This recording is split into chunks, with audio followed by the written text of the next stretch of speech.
வணக்கம். இன்னைக்கு நாம ஒரு சூப்பரான ட்ரேடிங் உத்திய பத்தி பார்க்க போறோம். மார்க்கெட்ல டெய்லி டென்ஷன் பிரஷர் இல்லாம சம்பாதிக்க ஆசையா இருக்கா?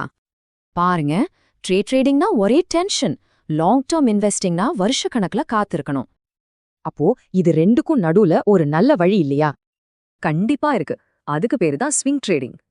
ஸ்விங் ட்ரேடிங்னா ஒரு ஸ்டாக்ல சில நாள்ல இருந்து சில வாரத்துக்குள்ள லாபம் பார்க்கறது தான். இன்னும் சிம்பிளா சொல்லணும்னா ஒரு சீசன் பழம் உதாரணத்தை எடுத்துக்கலாம்.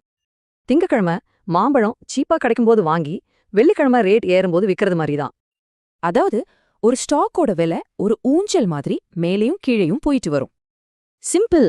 ஊஞ்சல் கீழே போகும்போது வாங்கி மேல போகும்போது விக்கணும். ஆனா இது ஒரே நாள்ல நடக்காது. நமக்கு கிட்டத்தட்ட ஒரு வாரம் டைம் இருக்கு. சரி, ஆனா எப்போ கரெக்டா வாங்கணும்னு எப்படி கண்டுபிடிக்கிறது? அதுக்கு தான் ஃபிபோனச்சின்னு ஒரு சூப்பரான டூல் இருக்கு. இதுல நாம பார்க்க வேண்டிய ஒரே ஒரு மேஜிக் நம்பர் 61.8%. விலை குறைஞ்சு இந்த 61.8% லெவல தொடும்போது அதுதான் உங்களுக்கான சிக்னல். சோ கீழே நோக்கி வர ஸ்விங்க கண்டுபிடிங்க, 61.8%ல என்டர் ஆகுங்க, போன ஹையர் டார்கெட்டா வைங்க. இந்த டூலை எப்படி உங்க வாராந்திர வருமான உத்தியா மாத்துறதுன்னு பார்க்க ரெடியா? லாபம் பார்க்க இந்த ஃபிபனாச்சி டூல எப்படி யூஸ் பண்றதுன்னு தெரிஞ்சுக்க முழு விவரங்களையும் பாருங்க. கீழே இருக்க லிங்க் கிளிக் பண்ணுங்க, மறக்காம சப்ஸ்கிரைப் பண்ணிடுங்க.